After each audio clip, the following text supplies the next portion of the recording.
Welcome back to the Villain Report, where we don't sugarcoat a damn thing. I am the 313 villain, Russell Wayne, in the house. That's right. Get this big bad boy up there. Russell Wayne is in the house. The UDFA of sports podcasting, the unwanted, no silver spoon, just a super fan with a microphone talking about his favorite Detroit sports teams. Now it is Theory Thursday.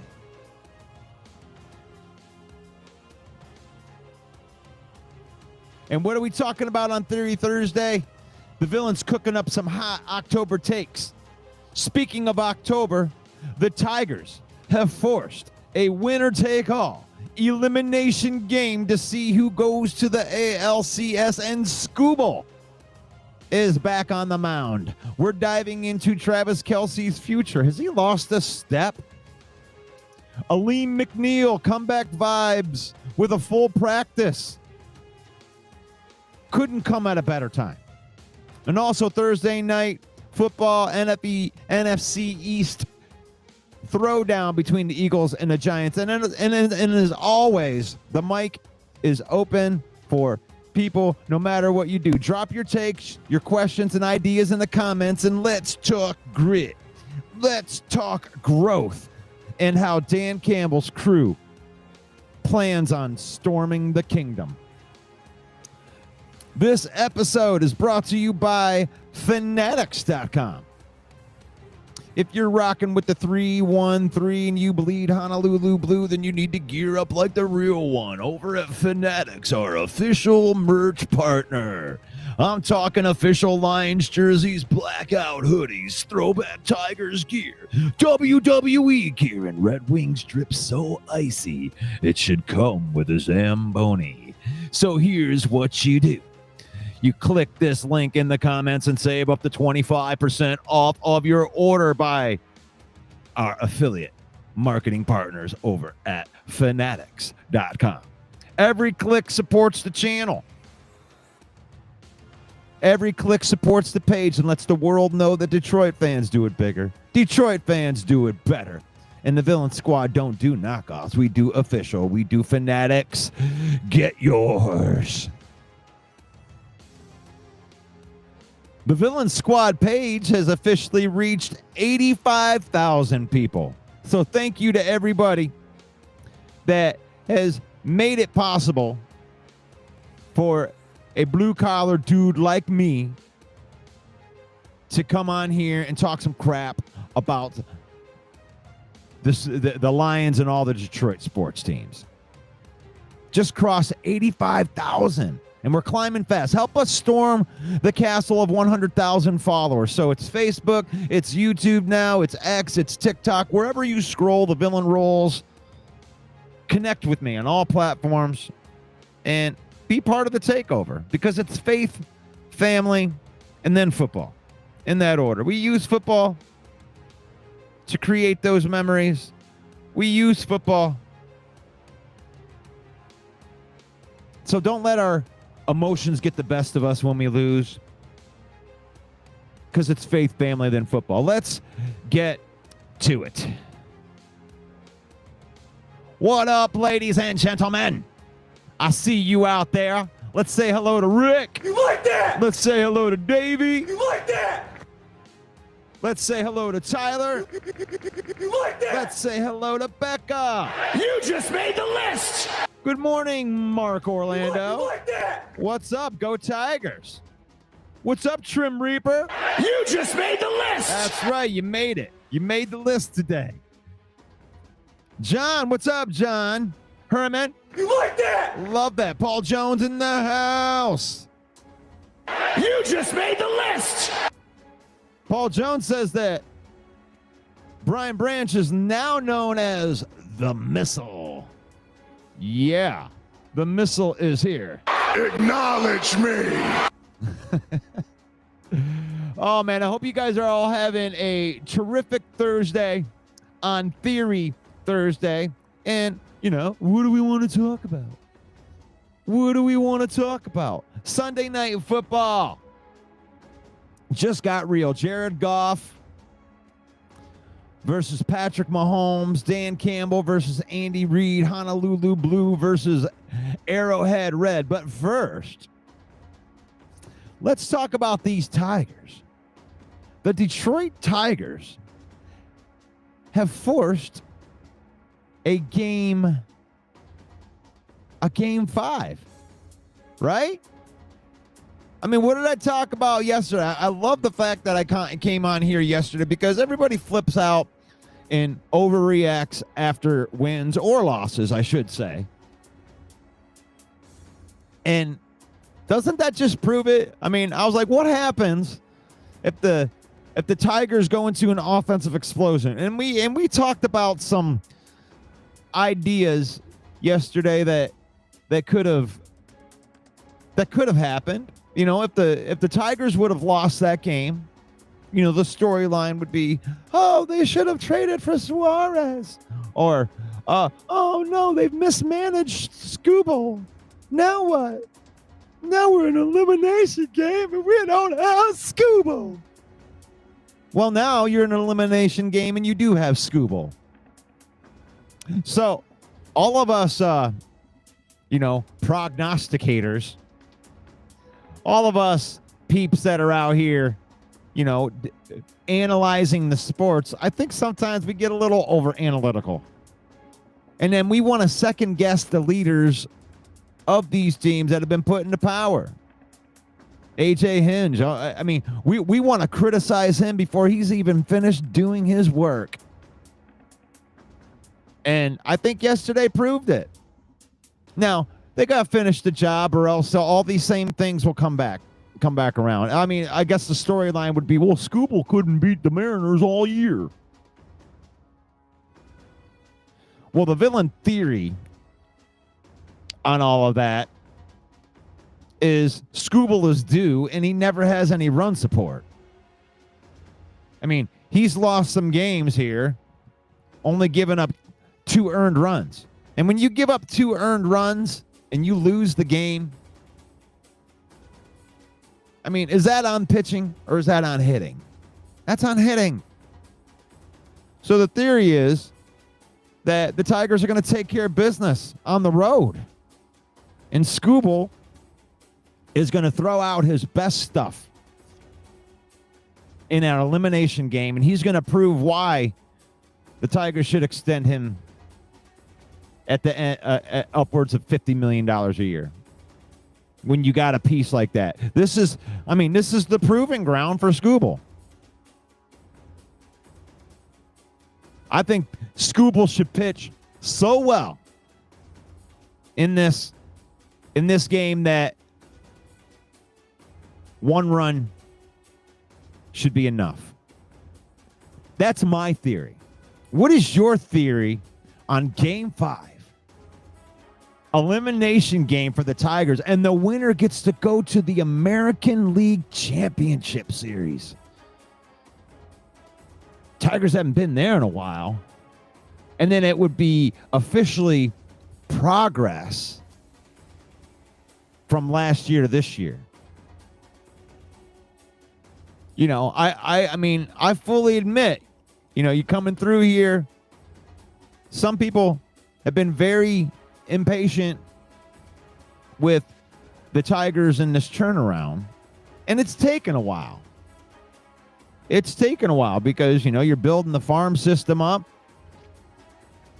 You're trading away good players, bringing in young guys, and you need these guys to, take that next step. And the Tigers are very similar to the Lions in a way where we have a fan base that wants the general manager to go and grab all of these high-ticketed players that have sold lots of jerseys elsewhere and sell their whole farm that they just built and grew to bring in these named pieces. And, there's these people out there puffing their chest out. Yeah, you see? Look, the Seattle Mariners went out and got Suarez. How come we didn't go out and get Suarez? Because we didn't want him. We didn't want him. We didn't want a guy that bats 222. And that was good, really, really good last year. Now he got that, had a big hit in the game, so it brings out a little bit of that PTSD.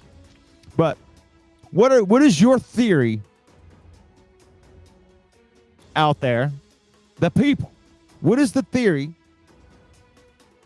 on the Tigers? What's up? Muskegon Posse's in the house. You just made the list. Let's get in there. That's right. Love it. And if I miss anybody new here, we got Reba,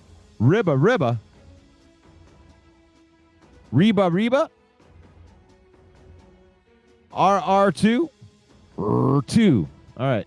You like that? Good morning, Joe Morgan. You just made the list. Yeah, Baez, man, how awesome was that yesterday? That was pretty damn cool. Being able to go through there. I wanted to show some highlights, but I'm on YouTube right now, so YouTube's a lot more strict on showing highlights. I'm trying to figure out how I can get away with that like some of the other channels that I see out there. I still got a lot to learn about putting these shows together. I want to figure out a way that I could show some highlights to you. But that was awesome yesterday. That was awesome. An offensive explosion. And I try to think, and I'm like, man, I called that on yesterday's show, you know? The bats have been asleep. If all of a sudden these Tiger bats come to life, they might win the World Series. I know Toronto, the Blue Jays look real good. And a lot of people don't think that the Tigers could make it past the Blue Jays. But Becca says the Tigers will take it. Central Scrutinizer says, I'm rooting for those Tigers. Bring back that roar just like 1984. I see what you did there. It's got a little rhyme to it. You like that? I think the Lions should snag up Cam Jordan. Ooh, okay. We're in the trade talks again. Now, Cam Jordan isn't somebody I don't think that you have to spend a lot on. But I heard Brad Holmes in his press conference the other day, Trim Reaper, saying that they're pretty happy with what they got. They like where they're at with a lot of the pass rushers. I think if we go out and make a move, we got to make a move that helps out the secondary, you know, with the cornerbacks. But I mean, I'm not even sure that we really need that because we like Amik Robertson as a one, and you know, you got really good linebackers, so you can go big. You got versatile guys, so you're not only going to use over the next couple of weeks. I think while these starters are out, you're only going to use 2 cornerbacks. I think that you're going to lean on your linebackers and the strength of your defensive line to operate here. You know, you got 2 very versatile linebackers. You know, Alex Anzalone can cover. Derek Barnes is just kind of like a Swiss Army knife, so he can kind of mold. His position kind of molds into whatever you need it to be. If you need an extra pass rusher, he can set an edge. If you need somebody that's just going to play the run and be a downhill linebacker, he can do that. Or if you need a guy that can go out and cover a linebacker, and or if you have a guy that can go out and cover a running back, he can also do that. So I think Derek Barnes is a piece that we wish that we had last year with all the injuries. You know, losing Derek Barnes and all of our pass rushers last year, that ended up being the Achilles heel that finished it out. But let's talk about my next thing on the list right here. You know, the Sunday night football game sitting at 4-1. You got the Kansas City Chiefs trying to, you know, climb out of a 2-3 hole. And the stage doesn't get any bigger, you know, prime time.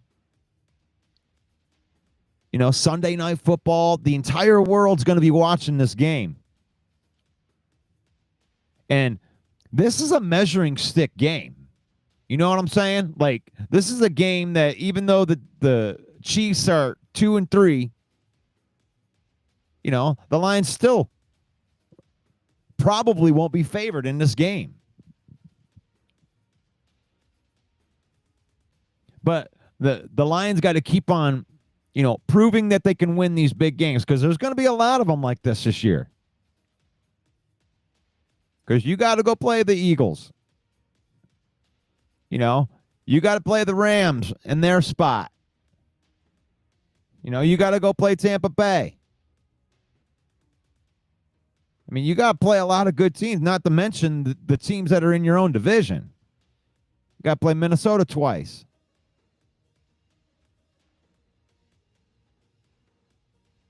So this ain't just a matchup. You know, you got Goff's calm precision versus the Mahomes magic. It's my quarterback. It's Detroit grit versus Kansas City flash.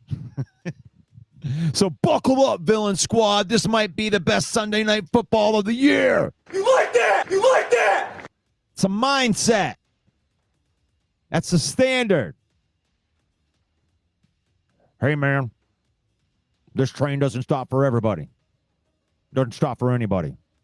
Hey, man, this train doesn't stop for anybody. That's not an excuse. That's a mindset. That's the standards. No excuses, no pity parties. It's the next man up. You ready to throw hands for the 3-1-3? You can either keep up with this locomotive of grit, or you can get run over by it. Dan Campbell's Lions aren't waiting on sympathy. They're too busy hunting these wins. And what's going to help the Detroit Lions win? How about Alim McNeill? How about that? Alim McNeill might be back just in time for the Kansas City cookout. Big number 54. Big number 54. Bring him back, Alim. He had a full practice today.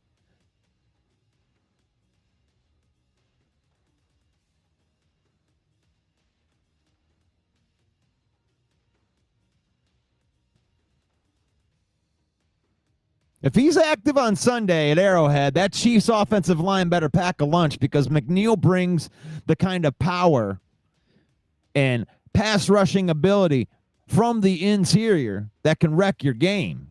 So the villain theory is if McNeill's return could be the spark that takes this Lions defense from good to absolutely terrifying. That's my theory. I think like Voltron, right? You got this monster of a defense that, you know, was missing. You know, you had four of the lions. You got the red lion, you got the green lion and the blue lion and the yellow lion. And then we need the black lion. We need the black lion. It says, I'll form the head. And Alim McNeill might be that piece. He might be that piece. Because Aiden Hutchinson's having one hell of a year so far.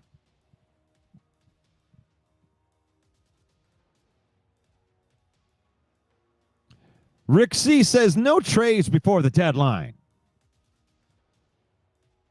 Amik and Rock Sin, they can hold it down until DJ and TA get back.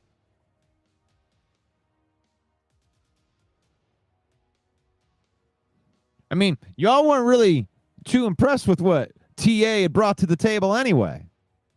Maybe having a Meek in that spot can do a little bit better. Because Rock Ya-Sin isn't the greatest cornerback in the world, but he might be able to do a job. And this is where schematically you just got to lean on where your most talented guys are. And if you're adding Alim McNeill to this, it's also got the kind of the element of surprise thing going on with it. Because I haven't really seen Alim McNeill within the structures of this defense yet. So you're going to put a very talented person just boom right in there in the middle, and he gets pressure in the middle. It's like all of the people that wanted us to go out, you got to get a pass rusher opposite of Aiden Hutchinson, and it's like the guy that's on the opposite of Aiden Hutchinson has a different job than just straight going after the quarterback. You got to be able to set that edge. You got to be able to anchor, and you got to be able to stop the run. First and foremost, Aiden Hutchinson is your specialist. And so you don't need another guy that does what Aiden Hutchinson. Oh, we need another guy that's going to have 10 plus sacks. You don't need that. What you need is a guy in the middle that can do that. Because if you're getting pressure from the outside and you're getting pressure from the other outside, well, then guys can escape in the middle. So that's why I think they didn't go out there. I think that Alim McNeill brings that pressure from the middle. He's unique from all of our other defensive linemen. DJ Reader doesn't play like that. DJ Reader is a dirty work kind of guy. And I'm not saying Alim McNeill can play the role that DJ Reader plays. But when DJ Reader is out there and Alim McNeill's right next to him, DJ Reader is a dirty work kind of guy. And then Alim McNeill just has to beat the one-on-one. And that's a technique. That's not them deciding that they're going to just double team DJ Reader all the time. That's DJ Reader's job, is to take on two people and anchor. And Tyleik Williams can do that job too. They are preparing Tyleik Williams to be the DJ Reader when DJ Reader isn't there, the anchor guy. Alim McNeill is the guy that gets the pressure from the middle. Now, Tyleik might be able to do that too, but they're not asking him to do that yet.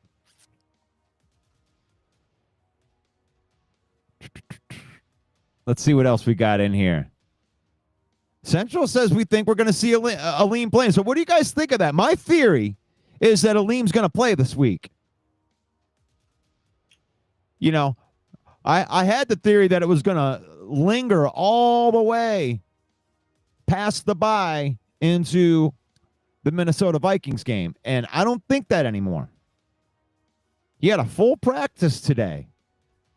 And I don't want to hear anything about our professional Facebook commenting doctor status. Oh, I think that we we just need to take it easy. Put him on a snap count. I think that they should do whatever that he could do. If he is fully healthy and there is no limitations on the leg, let the guy play. Let him play. I think they will, try. They'll try to ease him into it. But if it's looking good, you get the guy out there. Get the guy out there. And you do have a good enough rotation in the middle of that defensive line that now you have it as a plus. And I mean, for me, a theory is you get all three of those guys out there at the same time. And you let Aiden Hutchinson roam free. Get Tyleik, DJ Reader, and Alim McNeill all out there at the same time. and you use those big men and just block this. Block these three guys. Good luck with that. And then you're going to free up Aiden Hutchinson to just kind of roam around.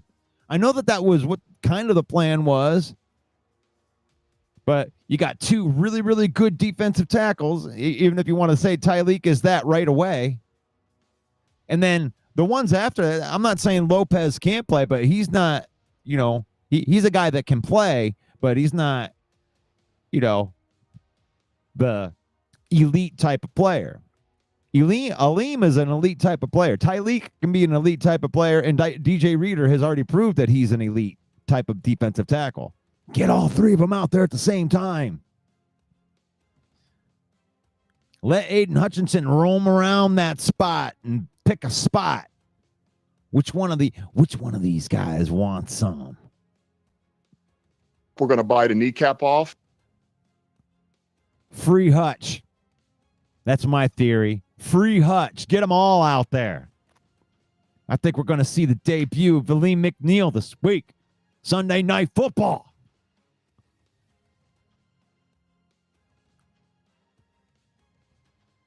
And then you're going to see a Sunday Night Football game a lot like that Super Bowl game.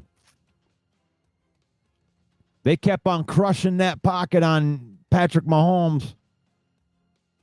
Because I know that, Jalen Hurts and Saquon Barkley, they get all the credit. But it was that defense in the Super Bowl. They could not block the middle. They were getting that pressure right up the gut. And Philadelphia doesn't have any edge rushers that are as good as Aiden Hutchinson. So I think that they could really give Patrick Mahomes a hard time this week, especially if Alim McNeill's coming back.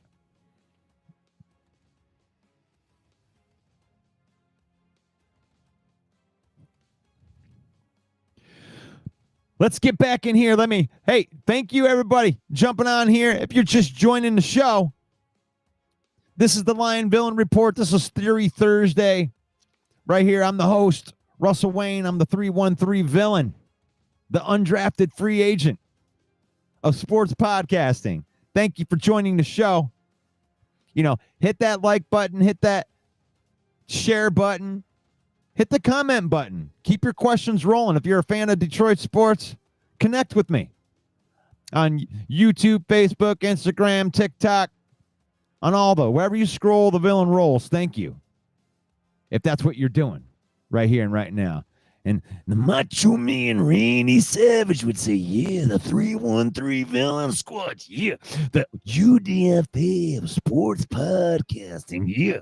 The Macho Man says they're going to go out to Kansas City, and the Macho Man's going to climb up to the top rope. He's going to see Patrick Mahomes sitting down there in the middle of the ring, and he's going to drive the Macho Man elbow right through the heart of the Kansas City Chiefs. Yeah, dig it? Well, thank you, Macho Man. Dang. He's one of the most intense fans that we have. And we got him. I got a direct line to the afterworld right there, and the Macho Man. Thank you. Thank you for coming on here. Right there. And I got a special announcement that I got to make. It's kind of a big deal to me. But Sunday night, join me. I'm bringing back the Villain Cast. And we're going to do a little watch party. And coverage is going to start at 8 p.m. Week 6, Sunday Night Football, Kansas City Chiefs versus the Lions. And if you see that little thing over there in the right-hand corner, unplugged halftime show. I'm going to play a couple Christian songs on my acoustic guitar. If you guys don't, want to watch whatever crap they got going through there. And I'm going to get my unplugged thing. And I can't remember who made that suggestion for me in the comments, but thank you. talked to my wife about that a little bit, and she's like, why don't you do it? I'm like, yeah, why don't I do it? Why not? So join me on Sunday night for the Villain Cast. And yeah, I'm not going to be able to, stream it out here, but I'll have it going on in the background. I'll try to see if I can't have the audio from the game without getting dinged. But if not, I'll just call the game. I'll call the game and tell you what's going on, and we'll just have some fun. Have a couple cocktails, hang out with each other, and watch the game. And then you'll get my real reactions to what's going on. You know what I'm saying? So, there we go. Paul Jones says a good defensive backfield can make a mid defensive line look good and vice versa. And that's true. And it's kind of ironic, Paul, that it's like opposite of what it was last year. Last year, we didn't have any way to really get at the quarterback. We had to send exotic blitzes, and we were opening up a lot of that secondary to a lot of mistakes because you had to use extra resources to get pressure on the quarterback. And it's not that way this year. We're able to get pressure with 4. We can blitz. We can do a lot of different things. And I really believe that Derek Barnes really makes, having Derek Barnes and Alex Anzalone out there, those guys are really versatile pieces. Alex Anzalone covers well. I mean, he almost covers like a safety or a defensive back. And Derek Barnes is just kind of like that dude. He can do a little bit of everything. So I think that those two players can, take a little bit of pressure off, the Rock Ya-Sin. And Amik don't need no help. He's just as good as the other 2 cornerbacks. We have 3 cornerbacks that are really, really good, and 2 of them are injured, but we still got Amik in there. Mark Orlando says TA is sticky. Gonna get a few flags, but I'll take it. Yeah, and he's got that reputation because I think that, last week they had one really bad call on him, and then the other call was fine. But perfect for short yardage situations. Just having Alim McNeill on the sidelines changes the atmosphere. And if you have Hutch, Alim, and Tyleek and Reader on the line at the same times, Barnes is running free. Barnes is running free. Okay. Barnes can run free. But the thing is like you can get pressure like a 3-4, Rick. This is the way that I envision it. Maybe I'm way off on this, Rick. But just having like your 3-4 and using Hutchinson almost more like an outside linebacker, like in a 3-4, like a jack linebacker, and then having, Reader as the nose, and then Tyleek and Alim as big ends. It doesn't. I mean, they already kind of practice like that because it's like we say it's a 3-4 or a 4-3, but the thing is that may be the overall look and the base, but they change that like literally every play. This is a morphing defense, and that's why I think it has so much potential to be, really elite type of defense because it morphs. It morphs at the line of scrimmage depending on what looks that the offense gives them, like literally real time. They don't just call a play that's on defense and run it. You got guys that can play multiple positions, and in a split second, they're deciding, am I going to play linebacker on this? Am I going to do the linebacker's job? Am I going to do the defensive end's job? They're figuring out what they're going to do in a split second. It's a lot like Jared Goff when he reads the defense. He'll change the play at the line based off of the look that they're getting. And the defense is running the same way.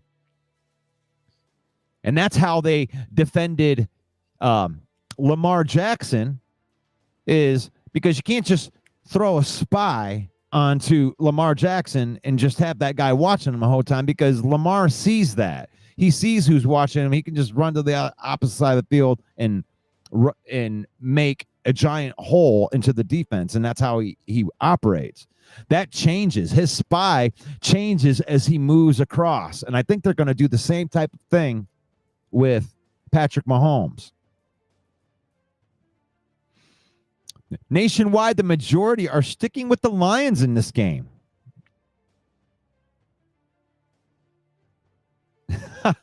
I like that. We will need to make a trip to the recycling center Monday, crushing all of those cans. Alim said medically and mentally he is ready. Let him go out there and get some valuable reps.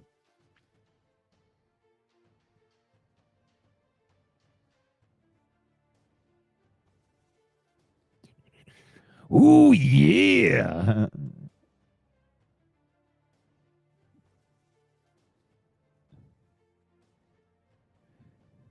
They can't handle the black and blue division, freedom of speech.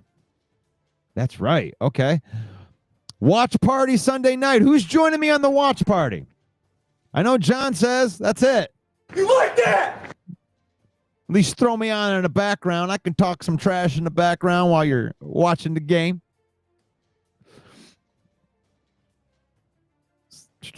In golf, we trust, the Trim Reaper. You can't wait for the Egyptian magician to turn. That's right.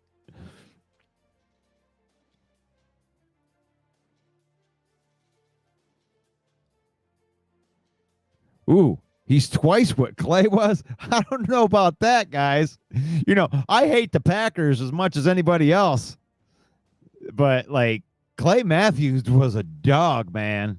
There's something about white guys and long hair and something to do with those guys in the middle of your defense. It's kind of like, you know, every championship basketball team needs to have a goofy looking white guy, and he has to be goofy looking. He has to be goofy looking, and linebackers, to be really, really sweet, you got to have a good linebacker that's got some long flowing hair in the back. And we got two of them. Grant Stewart got that flowing hair in the back. Let's go. From the safety position, you know, Palomalu. And we have our own Palomalu. We call him Blondamalu. Blondamalu's here. Oh, he plays like a guy with his head on fire. And I love that. I love that. So next part here. How about the lead, our running game? You want to beat Patrick Mahomes, you got to have a good running game. You need, first and foremost, you want to keep him off the damn field. And if you got a good running game and you can control the clock, then you can keep a stud like Patrick Mahomes. It's my quarterback. Not my quarterback, but you can keep him off the field. And the Lions got two alpha dogs who couldn't care less about stats. David Montgomery, Jahmyr Gibbs. They only care about winning. Jahmyr Gibbs on the season, 70 carries, 325 yards, and 4 touchdowns. David Montgomery, 61 carries, 310 yards. Oh, and guess what? 4 touchdowns. They block for each other. They celebrate each other. Sonic and Knuckles. One cuts you, and then the other one finishes you. This is what unselfish football looks like, folks. This is the culture that Dan Campbell has built. Unselfish dogs. Unselfish lions. Just tearing it up, man. Unselfish. You get them both out there at the same time. Dave Montgomery more than happy to throw a block your way. You don't need to have the ball. That's what I love about this team. You don't have any of these crybabies that want the ball all the time. They just paid Jamison Williams $25 million a year.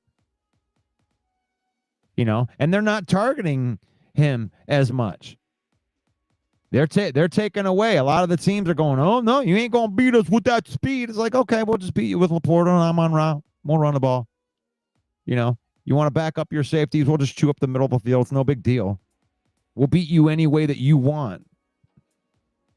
If you want to stop the run, we'll beat you through the air.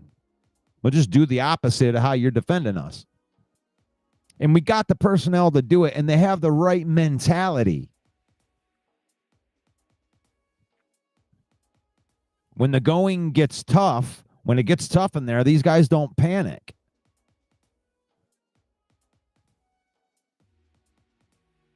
I mean, it really seems like the only way that teams can really get to the Lions is to win that track meet. Or like in the first game of the season, where you probably just weren't really ready to play football yet. And I can admit that. But, that first game definitely wasn't like Green Bay dominating us the whole time. All the mistakes were guys running the wrong way and not doing the right things. That's what you call beating yourself. And Green Bay is too damn good for you to make like mental errors. They're hard enough to beat when you play good the whole game.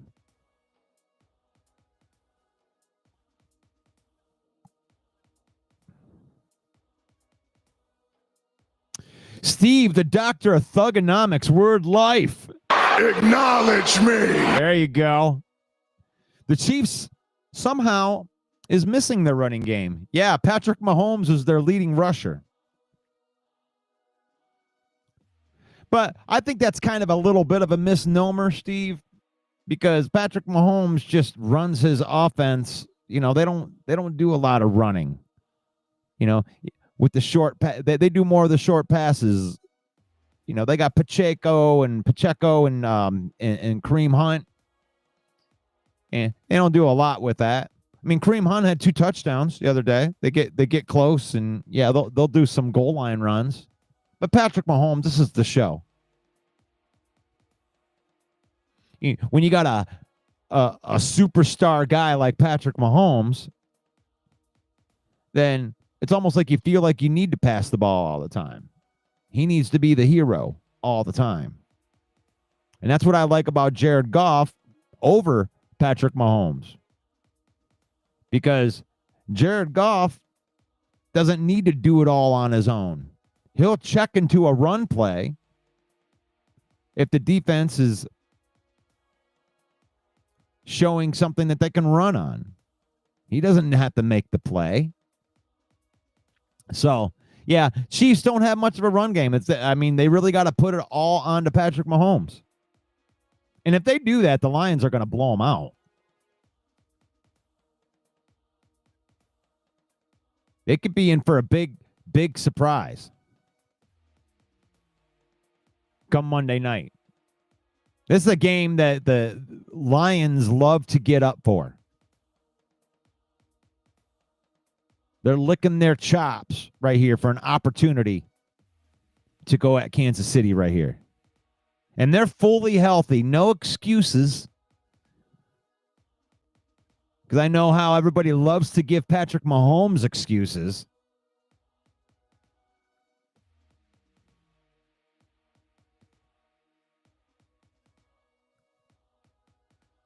Central scrutinizer. This might be a point right here. Kansas City has a short week to prepare for the Lions. I like that. You like that? I do. Thanks, Kirk. Dwayne Keene predicting a Brian Branch 32, an interception incoming. Think he could get another pick 6 against Patrick?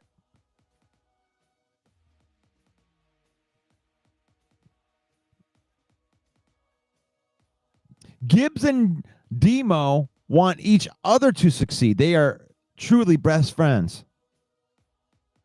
I mean, where else does that happen in the NFL? I'll wait. Where does that happen in the NFL, where you got two running backs that truly care about each other, they truly have love for each other, and they want each other to succeed?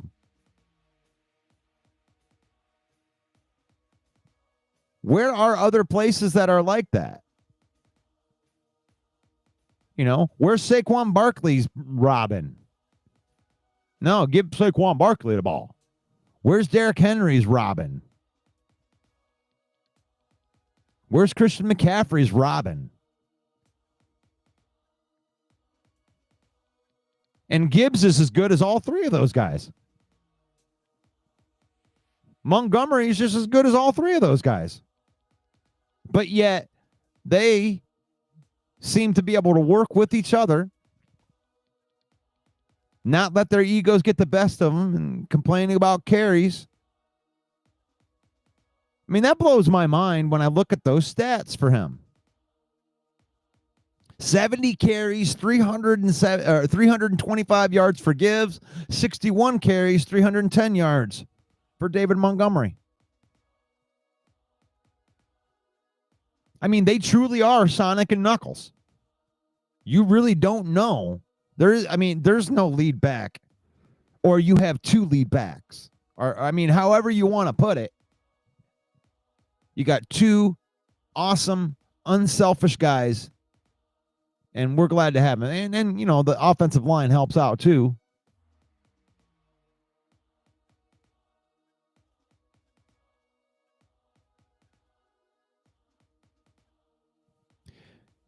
This game is going for the NFL. Gibbs, Sonic, David, Knuckles for a touchdown in the same for the 15th time.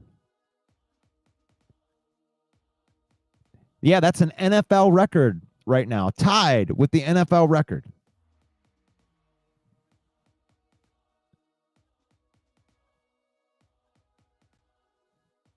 Held by Emmitt Smith and I can't think of the other guy's name off the top of my head. Somebody help me out so I don't have to look it up. But 14 times you had two of those guys scoring a touchdown in a game, and that's crazy. And they're already at that. The only thing that could stop Gibbs and Montgomery from completely destroying that record would be if David Montgomery isn't here. But both of these guys are in the prime of their careers. Two prime running backs.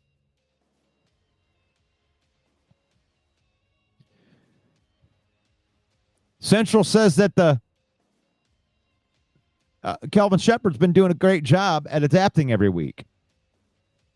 I love his game plans.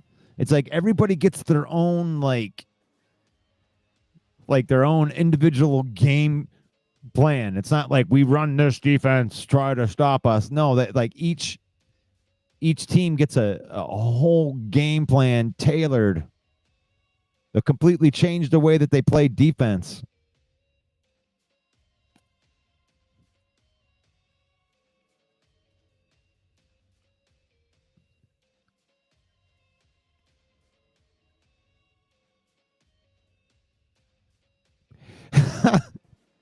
There you go. Man, Steve says maybe Taylor Swift will fall in love with Goff. Or, no, wait, Laporta. She loves tight ends. That's one beautiful thing that I love about my team, too, is it seems like we have committed men. We don't have players on this team that go around and, try to get into that culture. We got married guys with children who are building families that have integrity. At least from the outside, you see. I have no idea. They may have some, everybody's a sinner, but.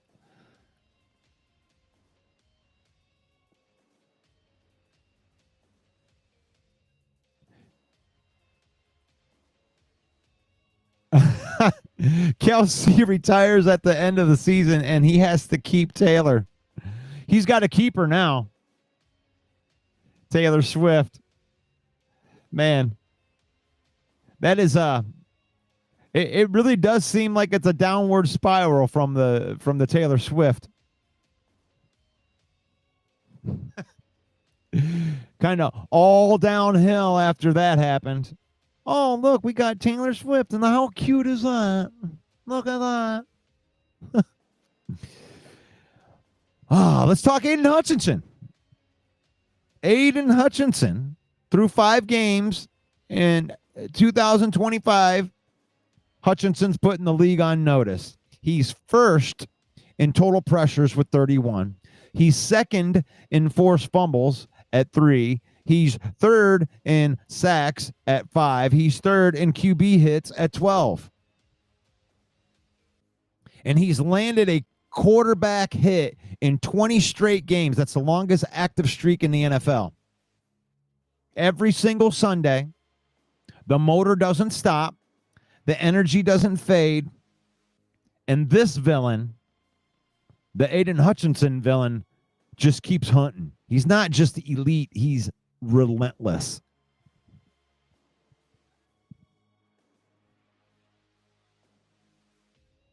And how do you become the villain?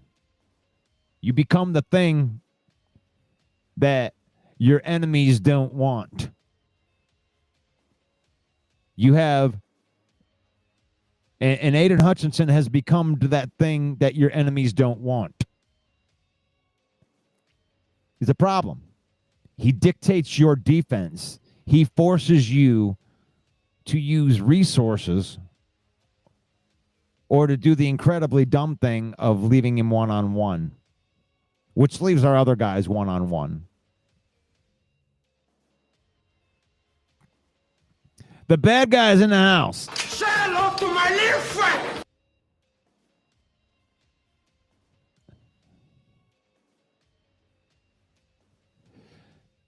Well, look at that. Thank you very much, Steve. I will say this. Barry Sanders was way better than Emmitt Smith. The numbers speak for that. Just like Calvin Johnson, it's like these two guys that we had and that we mistreated through all those years, Calvin Johnson and Barry Sanders,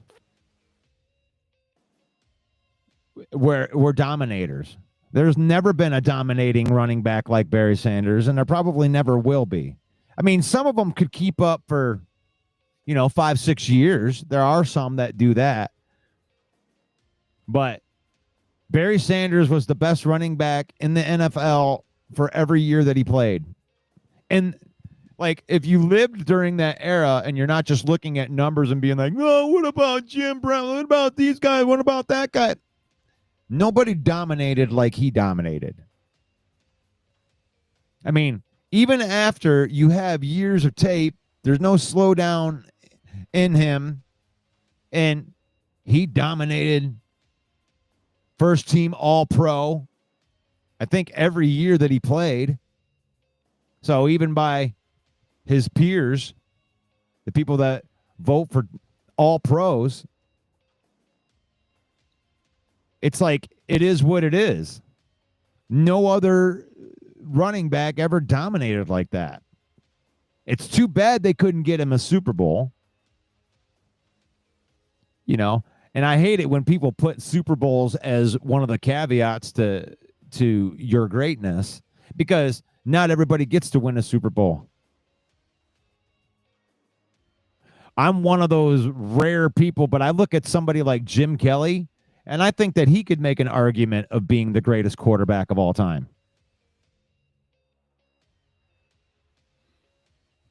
I mean, he dominated his conference like no one else has ever dominated a conference before.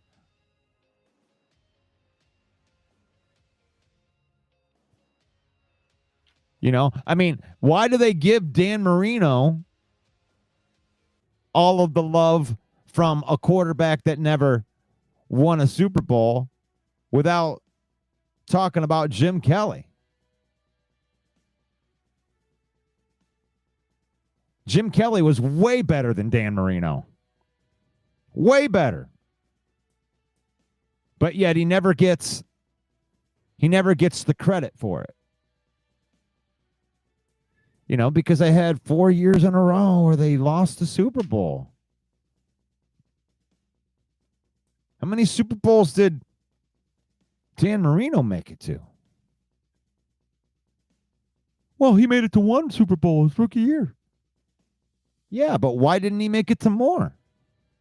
Why didn't Dan Marino make it to more Super Bowls? And I got 2 words for that. And it's not what you think it is, Steve, since you're such a big wrestling fan. I got 2 words for that. Jim Kelly. Jim Kelly. That's the reason why Dan Marino didn't make it to more Super Bowls. Because he couldn't beat Jim Kelly. So, Super Bowls does not define the greatness. It definitely assists. It actually assists so much that it might overblow some people's talent. I mean, is Troy Aikman really in the top 5 of anything? Is he a top quarterback of all time? Hell, I don't even think he's close.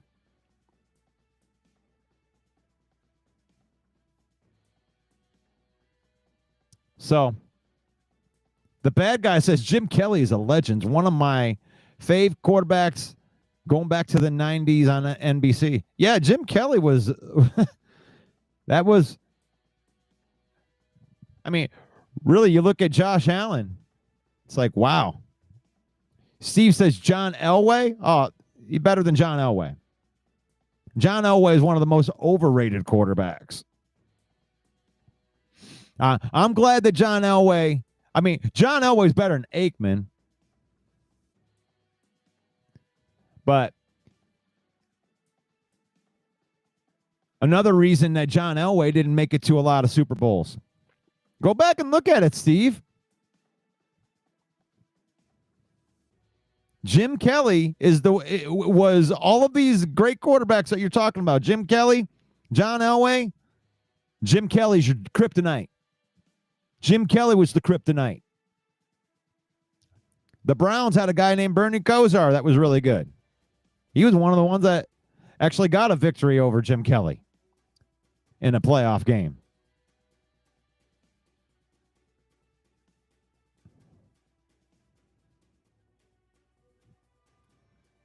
Mark G says Walter Payton definitely deserves to be in the top. Absolutely. I mean, I'm not going to argue anybody that says that Walter Payton, like if you're talking to a person from Chicago, you're probably going to have a different opinion on that.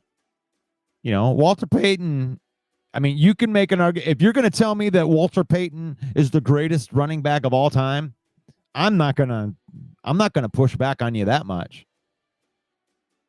Because when you're talking about greatness like that, your top 10 list, how much of a difference is there really? You make a top 10 list of like all time. You know how many great football players there have been in the history of football? That's why those lists are so fun. Because you could make a top 10 list that somebody else would just think was completely ridiculous, but it would be a justified list. And I do this little exercise called the Villain's Advocate, which is you kind of take status quo. This is what, like, the majority of people would think. And the Villain's Advocate is something that, you can just make the other case. When I do Villain's Advocate, I don't necessarily even believe the side that I'm taking. When I do Villain's Advocate, I can say that because I can see your side of the argument, even though it might not be popular. I think you can make a case that Jim Kelly was one of the greatest quarterbacks of all time. And the Villain has him ahead of Dan Marino and John Elway on every list. On every list. John Elway or Dan Marino have no business being ahead of Jim Kelly.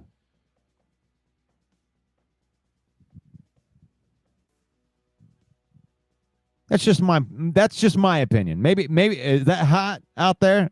Kelly, Elway, Marino, best 3 QB in a draft class of all times. Yeah. Pretty good draft class.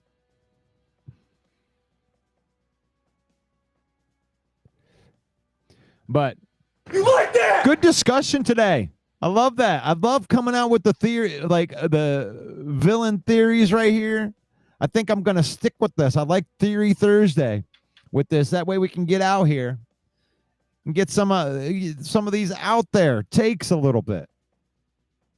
Theory Thursday on 10 a.m. I got another special announcement here, which is next Tuesday after I get the pleasure of having John Macaroon from Sports Illustrated is going to come on to our show on Tuesday after the KC game, give us some insider thoughts on the deal. It's going to be nice to have him on there. So I like where my little show is going here. The undrafted free agent is starting to get noticed by some people. And I'm happy that I've been able to do that with just working very, very hard. And that's how you make it at anything.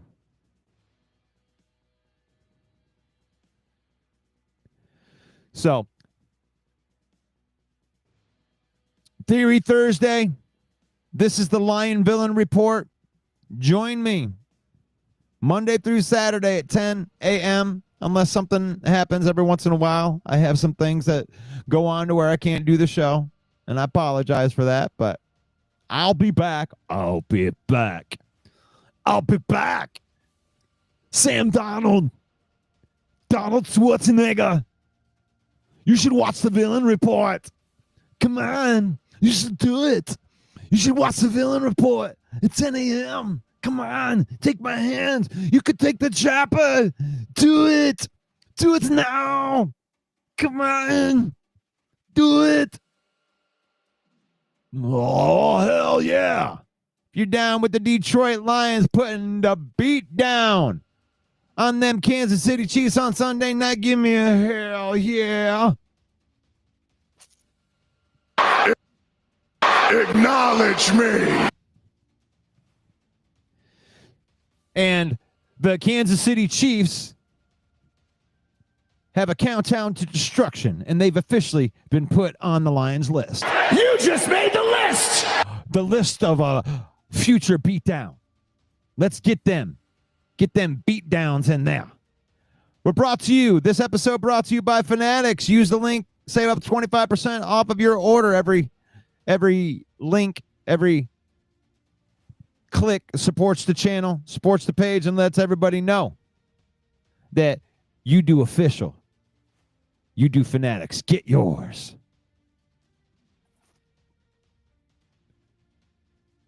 Thank you for everybody that's liking, commenting, subscribing, joining the conversation. Have a blessed day, just like Mark G says. Have faith, family, and then football. In that order. We use football. We don't let football use us. And may the Lord bless you. May the Lord keep you. May the Lord shine his face upon you until we meet again. In Jesus' name, amen. Thank you so much for being part of the show. Thank you for being part of the Villain Report. God bless you. I will see you in the next video.